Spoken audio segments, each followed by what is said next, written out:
All right, we're headed to Boston, the MIT Sloan Sports Analytics Conference. The guest this time is going to be none other than David Blitzer. I'm so excited about David. First of all, he's been at Blackstone since 1991. And on top of that, he probably owns equity on more teams and more leagues than any human alive. There are some big questions that come out of that, which is, what do you learn from all of that? How do you apply it? Because he's backing some of the most important sports franchises across the world.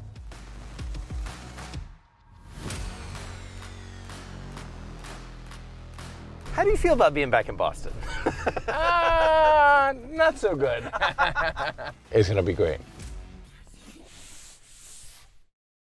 All right, thank you so much. Thank you guys for having us. It's good to be in Boston. It was funny. We were reminiscing, on the way in, and Alex was giving me what it's like to play at Fenway. You and I probably watched games at Fenway, but a little bit of a different experience. It's awesome. It's probably my favorite park to play other than old Yankee Stadium. It's classic. Yeah.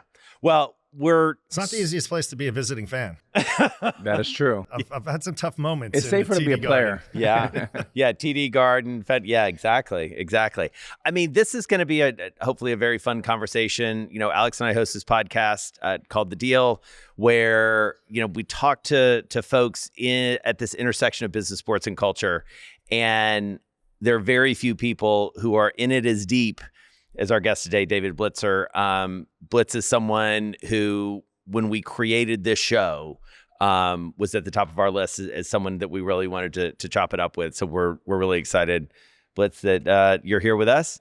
I guess I would start by asking you, and I'm going to go back to my own roots a little bit. You and I met when I covered private equity at Bloomberg, and you were a very successful guy at a little firm called Blackstone. And somewhere along the way, you became one of the most influential investors in sports. How did that happen? Well, thank you for having me. Mm-hmm. I've known Jason for a long time. I've known Alex for a long time. So it's really nice to be all here together. And I do think we also need to do a shout out for Jessica Gelman. So we don't have the jersey. We blew that.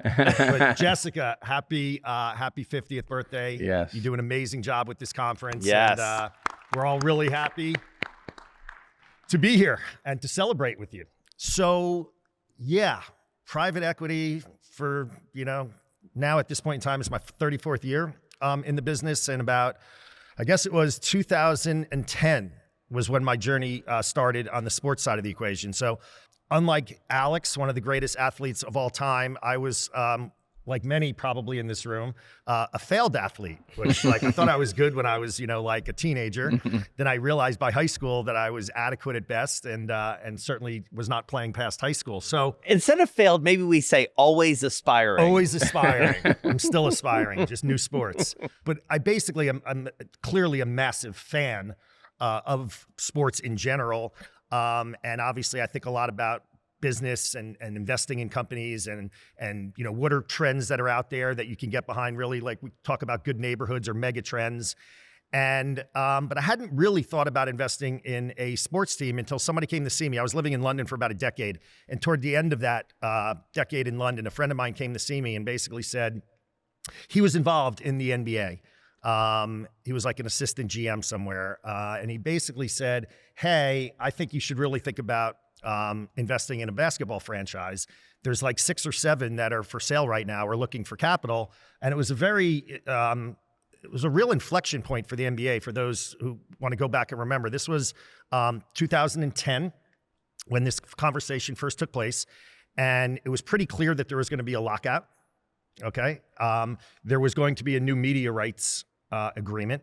And basically something like 23, 24, 25 of the teams are actually losing money at the time, which is why you were seeing a lot of things potentially, go up for sale leading into that change. Anyway, long story short, I was really interested in the concept, but I was living in London when I was home over that December break of 2010. I went to see a friend of mine who I'd gotten to know quite well when he lived in London as well, a couple of years earlier, which is a guy named Josh Harris. At Apollo, and I said, hey, Josh, he and I had gone to a pub one night when we were both living in London, and I don't know how this subject came up, but it stuck in the back of my head that he was interested in investing in sports. And so when this call came and I thought it was really interesting and wanted to like really dig in, sitting there in London, and I went to see Josh and said, hey, why don't we look at the Philadelphia 76ers? Because amongst the teams that were for sale, they were actually officially for sale, with the banker and the process. And, some of the others were more, sort of whisper campaigns. And you guys had both gone to school. We had both gone to school at the University of Pennsylvania. We both had other roots from family members in Pennsylvania and in Philadelphia. And it's an iconic brand. And our view was, yeah, let's go try to do that. So we agreed to sort of partner together and try to ultimately go buy or invest in the Philadelphia 76ers, which was a transaction that signed in the summer of 2011. And sure enough, there was a lockout that fall, because I still remember my first ever NBA board meeting was not the easiest meeting in the world, because it was in the middle of the lockout, trying to figure out both the dynamics between obviously players and the league and the CBA, but also even amongst the various owners in the group. And, I will just say again, for those fans out there, it was kind of wild. I went into my first ever NBA board meeting and I've got literally Larry Bird sitting on one side of me, Michael Jordan sitting about 4 seats down.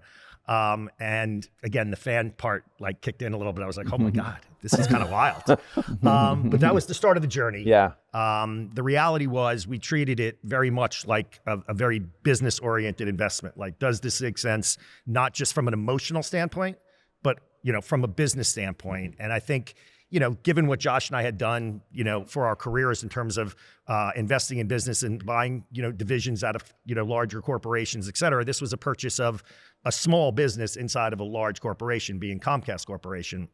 And we had a lot of experience in corporate carve-outs. We had a lot of experience in bringing in new management teams and thinking about incentive structures in ways that I don't really think sports had really done. Franchise had done that in the past. So in any case, all that said, it still isn't easy, as we all know. And Alex is on all sides of this equation. But being an investor in any of these teams and leagues is fun. It's rewarding. It's challenging. It's really difficult. Everybody always thinks about it as like the fun part, but like it's tough. So David, in 2010, that's a long time ago. What do you know now that you didn't know then? And how accurate was your thesis on investing in sports? Yeah, well, I put that in 2 buckets. The first thing is I get a lot of people who come to me over the last whatever number of years that are thinking of investing in a sports franchise or a league, et cetera. And they always ask me, for lots of advice. And I try to boil it down to like one piece of advice that hopefully they will listen to me on, which is don't do anything in your first season. Like literally, don't just learn. Just go around and meet everyone in the organization, watch what they do, how they do it. Do not come in and do big things in your first season. By the way, no one has taken that advice. I was going to say, I don't think people for are those listening. of you, no one listens to that piece of advice. And it is the best piece of advice. Take your time to really learn what's going on and don't just jump in and want to make a splash. This isn't fantasy sports, right? And so what I've learned, number one, is take your time. Really know what you don't know.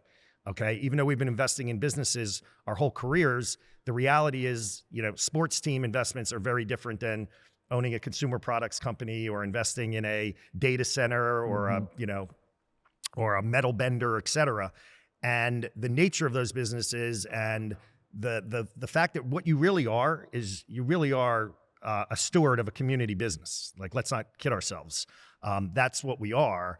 And getting used to that versus just investing in a kind of more normal industry, I guess I would say, I don't know if normal is the right word, but, et cetera. Traditional is something I think it takes a lot to learn. But the thesis, Alex, at the time, to be honest with you, wasn't that complicated. And it's still, to me, a thesis that I have today on this sector, which is fundamental laws of supply and demand. It's the easiest thing I ever learned in school, which is just the basic, law of supply and demand. And they're not making any more of these major teams, and the demand for them is going up dramatically. The demand is going up partly because, you have, I think there's something like 5 times the number of billionaires in the world today that there was, less than 20 years ago. Frankly, if you took that threshold up even more to like 10 billion or more, it's even more stark in terms of the growth. So you've got this massive demand side on high net worth. And then obviously, as I'm sure we'll talk a little bit about, but you now have institutional investors coming into the space. And having kind of watched that movie with my Blackstone lens over the years, when institutional money starts to come into a new area, a new asset class, et cetera, obviously capital formation can be quite dramatic, and prices tend to move in an upward sloping direction. So you've got the ultra high net worth dynamics, you've got the institutional capital dynamics, and you don't have more supply, okay? So that curve is unbelievable when you just think about that supply demand curve. And then secondly, and I know everybody here knows this, but these are content and media businesses. And they have some of the best IP in the world. And frankly, in today's world, when you think about live content, there's probably nothing more valuable. There is nothing more valuable than sports content because, other streamers and broadcasters and media companies have done an amazing job of basically delivering us whatever we want, literally whenever we want, other than sports. Yeah. Okay. So the combination of the growth in the value of the IP and the broadcast rights, and I wouldn't even say broadcast, I'd say media rights more broadly, coupled with this supply and demand was our thesis back in 2010 and would still be my thesis today. And so you go from being one of a few, as Alex knows very well, these are pretty small clubs in terms of ownership across the major leagues. But now, and I think, Alex, you would agree with this, now you're one of one because you have equity stakes, some majority, some minority, across literally every major sports league in North America. Then you tack on the EPL and other European soccer leagues, plus things like League One volleyball. I had a press release come across my desk just this week. There was like table tennis league, David Blitzer. And I was like, this guy. Help us understand that like broad portfolio approach that you have taken. All right, let me try to put it into two different buckets. The first is on the major sports. Okay, so let's call it soccer. I'm sitting here in America. If I was in London, they would be very angry at me. So soccer/football, American football, NBA, NHL, and MLB. In those sort of areas, to me, the real value in the equation of being across that piece is both from the business side of the equation, okay, what we can get as a synergy across having all those multiple sports is amazing. So both on the efficiency side of the equation, we can have sales reps and branding partners and sponsorship folks that go across the teams. Not everyone goes across the entire organization, right? But significant numbers do. So we can do a deal that we did earlier this year that I thought was really innovative. We did a deal with Campbell's across a number of their consumer products and across 4 of our properties. It was across the Commanders, the Sixers, the Devils, and Joe Gibbs Racing. If you only had one team, you have whatever your inventory is, that's what you can offer a sponsor, particularly in today's kind of global world that we have. Our ability to look at some of the greatest companies in the world that are looking for those kinds of exposures and being able to offer to them both across geographies and of course across U.S. markets and different sports, I think is quite compelling. So that's sort of on that synergy side of the equation. And then if you just think about also where the world is going, from a sports science perspective, from a technology perspective, from an AI and data analytics perspective, et cetera, our ability to invest in these areas and amortize that across 4 or 5 or more different organizations allows us to make investments that you just wouldn't make necessarily or couldn't make of that scale if you just had one particular property. And I think about that a lot with my Blackstone hat on, which is our ability to invest in many things that are going to drive, significant growth in the future. We can do because we're across all of these alternative investment products. Whereas if we were just a private equity firm or just a private credit firm, you wouldn't be able to make those types of investments. So speaking of Blackstone, you went to Penn, and then 1991, you land as a young lad in Blackstone. What lessons, virtues have you taken from there in your 33 years and applied it to your sports portfolio? Yeah, well, I think, the first part of that would have been the sort of the art of the deal. Basically there's a level of pattern recognition when one is investing in something, just from the standpoint of dealing with the counterparties, understanding the key items on our due diligence in order to be able to, decide what we think something is worth, being able to actually execute. These deals are immensely complicated. I know that's obvious, et cetera. But again, having done that your whole career, those types of financings, both equity and debt, and those carve-outs of corporations, and incentivizing the management teams in very different ways, and really aligning interests across the organizations. I think a lot of that, clearly came from my background at Blackstone. But the other thing I would say again is this mega trend question. Why am I still doing this? Meaning in this sports media and entertainment space, it really stems from a mega trend. And what I and many others at Blackstone spend a ton of time on are thinking about what those longer term trends are, and let's get behind them early.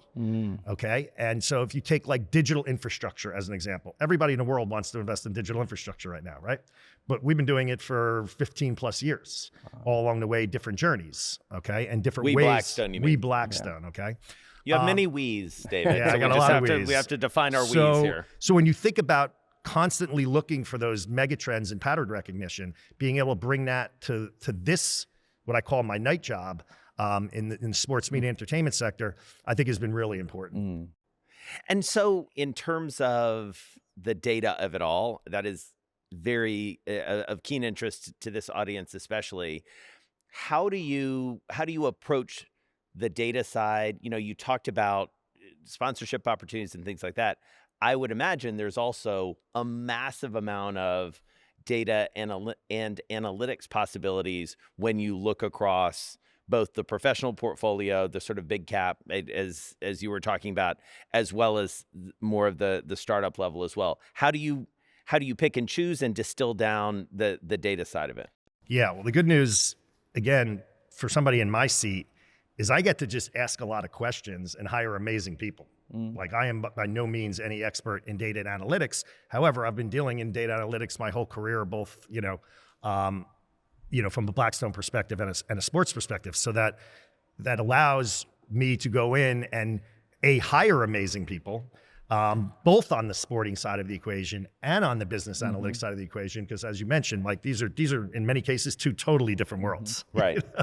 And so obviously I think many of you in this room would obviously be familiar with, Daryl Morey, right? So of course the Philadelphia 76ers are going to have an amazing data and analytics department, and where we're getting a ton of help on the business analytics side of the equation, as well as, of course, who we have on our existing teams and staffs right now. But again, the multi-property aspect of it allows us to really invest behind it. And I would say, what really is AI? I always ask people that because I don't know the answer. Like, we've all been using data and analytics our whole careers to some degree, but obviously it's gone exponential, particularly in the last couple of years, right? And we're still on this large language model frontier, and we're going to hit another frontier pretty soon, which is really going to be all the application layer side of the equation. But at its core, you need good data. All these tools in the world are sort of, not that relevant if you don't actually have great underlying data. And each one of these sports and teams, to some degree, have different data sets. Right. Okay. And so, like, the baseball data is incredible because it's single event. There's a pitch and a swing over and over again, and these games have been filmed at that level for a really long time. Basketball then got cameras into the arenas pretty early. Okay, so basketball data, excellent in the pros. College is, moving, but certainly behind where the NBA is. Hockey, doing a great job right now, but again, they didn't get cameras, and we're able to capture certain types of data sets that we all capture today. I can't go back 20 years. I can't look at some of the things Wayne Gretzky was doing and what that means in today's NHL. And then soccer, and motion-based also is quite different than single event-based. And so that's a long way of saying the data is getting better and better. The models are obviously getting better and better. And ultimately, the insights will get better and better, both on the sporting side of the equation and on the business side. And I think that we're testing a lot of different things. I was literally talking to Daryl about it, earlier today, and talking with our teams about it. And, we're trialing lots of stuff. So on the one hand, sure, we can get coding done much more efficiently. Okay. But in terms of outcomes, okay, like, will we be able to scout better? Will we be able to automate player tagging or pick and roll tagging as an example versus just having somebody sit there and watch 100 hours of film. Right. You just crank it into the computer. Okay, so those types of efficiencies. And then ultimately, again, as all of this is getting smarter and the data sets are getting better, et cetera, how far will it go in terms of where will your scouting department be? It's sort of an interesting question. I have no idea what the answer to that is, other than we try a lot of different things and we see, and we're in the super early innings. Similarly, on the business side, where everybody wants to get to is they want to actually know their fan base incredibly well. And most teams think they know their fan base as well. They don't, actually. Number one, they're getting better at it. And number two, they don't really know what they're doing very often outside of the arena. So yes, we're all capturing concession data, and there's plenty of good ticketing type data out there these days. But when you start going further and further and wanting a more and more personal experience, again, between a brand and the consumer, we're like in the first or second inning of that entire game. And AI is going to play a huge role in that equation to where, you're going to be getting offers from your team, okay, to a fan that's literally personalized to that one individual. Wow. And so all of that is super early innings. But I would basically just say, while we all are doing plenty on the data and analytics side, I think we're really, really early, both sporting-wise and business-wise, in terms of how we can get closer to that customer and fan and monetize it over time in very, very different ways. And when you say personalized blitz, you're talking about I'm going to get an email or a text message that says, hey, come to this game. We know you like to sit in this particular spot. This is what you like to eat. I'm going to know where you go on your way home from the game. I'm going to know that your favorite player is Tyrese Maxey, and I'm going to send you a personalized Tyrese Maxey X, Y, or Z. I might then, depending on your level of spend with the organization, serve you up for an experience with Tyrese Maxey after the game on Thursday night, if you can make it. I mean, it's going to be that level of detail and more. You talked about baseball a little bit. You have your investment with the Cleveland Guardians. You have paths to control. Baseball's had extraordinary couple of years with the rule changes. Rob Manfred's really on top of it.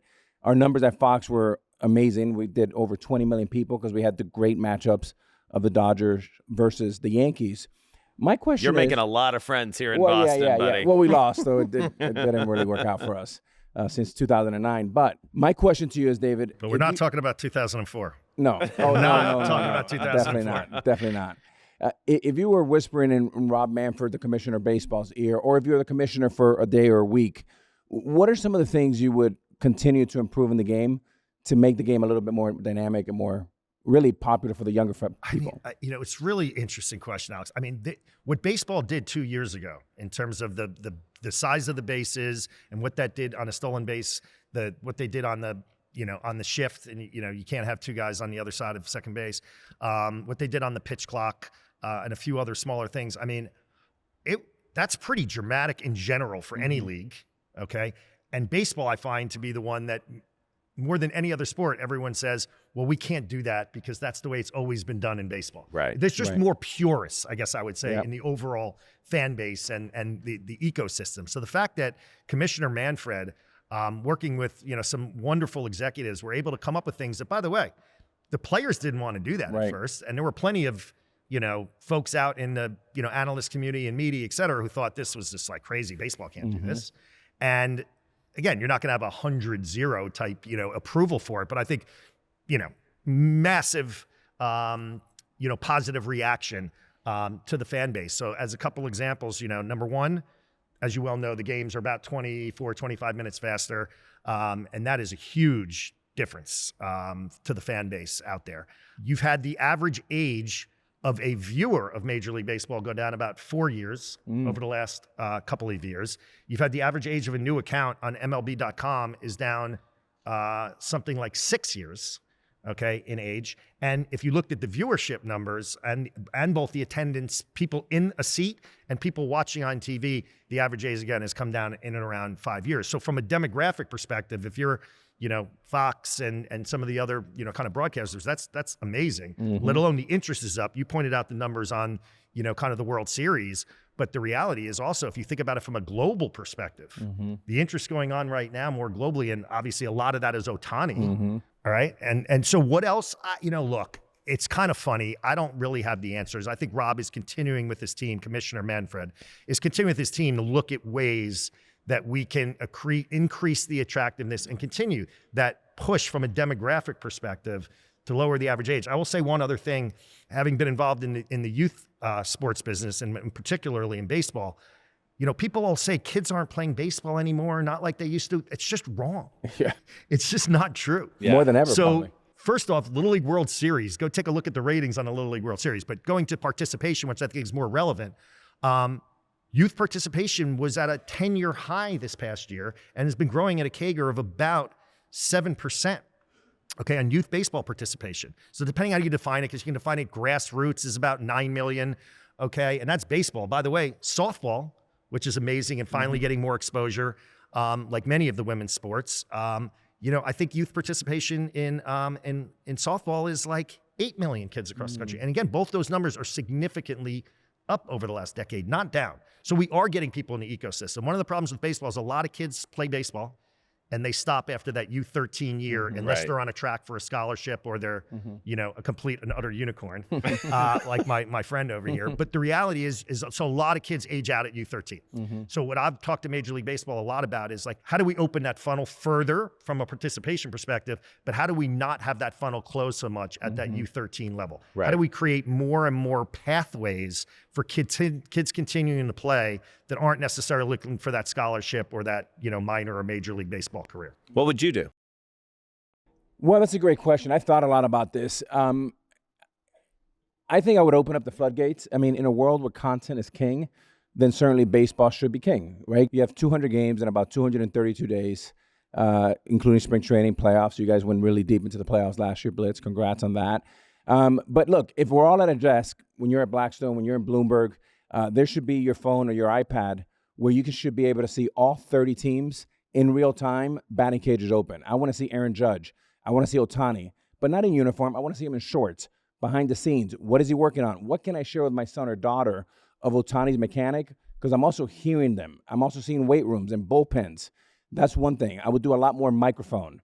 I think one of the greatest things, we have some of the best athletes in our game today, but we have no idea who the hell they are. I mean, I barely know enough about Aaron Judge. I know him because I've known him since he was a kid, but Aaron Judge is an incredible story. We stole him from football, and he decided to go to a smaller college and play baseball. Well, that's a benefit to us. So, Blitz, to your point, at the age of 13, how do we gap that 13 to age 17 when I got drafted? And we hopefully can create a lot more Aaron Judges. So I would say think entertainment first. Baseball is just your moat, but I think media, entertainment, and you have to take the straitjacket of the history away and be able to try new things. Not everything's going to work, but the more chances you try, the more you fail, the better it is. You're totally right. And interestingly, again, maybe it goes back to a little bit of this purist concept. Maybe it doesn't. But the superstars haven't been marketed as clearly as they have in other sports. The teams have been, but that's different than the total superstars, right? And when you talk about like having the ability to watch Aaron Judge at batting cage or watch Skeens throw 100 and whatever miles an hour, however many times in a row, like that's amazing content. Yeah. And the next generation is consuming content in completely different ways. We could spend hours talking about that, but that's the type of content that next generation and that younger demographic wants versus watching an entire game of anything. Forget just baseball. My kids are huge sports fans. It is rare for a regular season game for them to watch any of the major sports all the way through. Blitz, when you were 1991, when you entered Blackstone, I was drafted in 93. I mean, that's not that long ago. That's 3 decades ago. Baseball was number one by far. And I think the way to get back there is we've given the other leagues almost 10 strokes on a golf course. And we can't do that anymore. And you can't play with one hand tied behind your back. Right. The greatest content in the world is like we have it hidden in the library. I mean, to watch Aaron Judge and Ohtani and some of these guys do their side work. Kershaw, talk about what is he working on with technique. If you're a lefty pitcher or you're a lefty pitcher who's a softball, there's so much content out there, so much value. I think if we unlock that, it could be really monetized. Totally agree. And so, Blitz, building on that, I mean, with a lot of the investments you have in some of these, not really challenger leagues, sort of startup leagues, even I know you are deeply engaged in the NWSL, for instance, which is I think by definition, less purist because it's a new league. It's only been around for about a decade. It's the third try at, professional women's soccer in this country. What are you learning there that you sort of apply or vice versa? Well, look, I put these in some slightly different buckets. I go back to this sort of thematic view that I have around a variety of things. So let's hit women's sports really quickly. So women's sports is, from my perspective, a mega trend, a mega theme that one should get behind from from every perspective, from a fan perspective, from an engagement perspective, from an investment perspective. It's probably, for this audience, like a great place to go work. Yeah, and by the way, aside from the fact that these athletes are absolutely incredible, and in my opinion, haven't been marketed particularly well over the years. So I look at even, Caitlin Clark and Angel Reese, okay? Absolutely amazing, okay? And when they started getting marketed differently in college, take a look at those college ratings. So the NCAA women's final last year had, I believe, 18 point something million people watch the women's final. The men's final got something like high 14s. Yeah. And I remember sitting with Jimmy Pitaro when he was like, the women outdrew the men. Chairman of ESPN. Okay. And he was following it all the way through because it wasn't just that one game, by the way, as well. My point is, there have been amazing women basketball players for, pick your period, 50 years, 80 years, whatever, since they invented the game. Okay. Why now? Why did it suddenly explode from a media perspective in popularity? And some of that was the same storytelling, okay, and content delivery that you described. And some of it was just plain marketing. I feel like CBS and ESPN really got behind women's basketball and did an amazing job. And once people watched, because I always talk about the funnel when I talk about fans, what you want to get is somebody who's not a fan to be a casual fan of a sport. And then you want to drive a journey of the casual fan to become an avid fan of the sport, okay? So we have to start with the funnel. And I find when people watched, I remember taking my own daughters to a WNBA game and to a women's hockey game and said, like, let's just watch this game for what it is, meaning amazing athletes and performance. And they were hooked, but they had to be taken. Right. Right. In a sense, or at least in my case. That's why I always say to people, like, about hockey. So many of my friends have never been to a live hockey game. And I'm like, why don't you come to a hockey game? And they all go to a live hockey game and are like, oh my God, that was absolutely incredible. So now I have a casual fan. So back to women's sports, I think the trends are there. I mean, just really big picture. I mean, if you think about the WNBA right now, aside from where the prices of these franchises seem to be going, look at the viewership numbers. Right. They're absolutely incredible. So it's not like it's just, I think it's something like 30% of what an NBA game on average about is the WNBA, but they're getting 2% of the media rights money. So what do you think is going to happen to WNBA media rights over time? Like, they're going to go up, back to my sort of content, IP, et cetera. So I'm bullish on all of the women's sports. You're right. I spent a ton of time on soccer. I'm extremely bullish on volleyball. I think hockey's doing an amazing job, which was a reboot because you used to have separate American and Canadian leagues, and they finally merged. You can actually have the best players in the world all playing together. And then you mentioned startup leagues, which, to be honest, there's startup leagues in the sense of like venture capital. Right. Okay. And then there's some others that are maybe a different format. Okay. So like if you think about TGL, which I think is getting an innovation award today, that was a different format that, Mike McCauley and some colleagues realized that, hey, we should think about competitive golf in a different way. Right. And again, I'm sure some of you have seen it. Others might not have. I think TGL has done an amazing job. Huge content play too. Demographic, very, very different from who's watching on Saturday or Sunday afternoon on a PGA Tour event. Of course, there's crossover, but they're bringing a new demographic into the sport. So that's kind of like, hey, let's go try to do something different. Then, like you said, you've got, Major League Table Tennis. Right. We'll see. But on these, I'm bullish because, again, on these niche sports, we all underestimate the audience numbers, and we're all used to hearing these broadcast numbers. But what we're not probably as attuned to, or that some of the people in this room might be, is the YouTube numbers. Right. Is the Instagram numbers, is that, all of these different ways that younger folks are consuming, and not just younger folks, but I just point to, I don't know, I get in the habit of like looking at what my kids are doing and why and their friends. And so as an example, you've got the slap league. Dana White, genius. Okay. If I told you 5 years ago there was going to be this situation where we sat across the table for I was going to slap you as hard as humanly possible. Okay. And then if you were able to get up, you were able to do it back to me. And that was going to be a sport that people were watching and turning into a league. I don't know that you would have thought that was a very good idea. And the numbers are huge. They're unbelievable. Just using like an example of people are consuming that content in incredibly different ways. The number of views on YouTube for some of these slap matches is like, sort of stunning. So again, comes a little bit back to Alex. You mentioned it before, like, where do I think there can be great storytelling? And maybe it's in places that you didn't even think about. I mean, we all know about Drive to Survive, okay? Like what Netflix did to Drive to Survive and what that did for Formula One is, unbelievable. But like, I think about some others too. I think about like Queen's Gambit.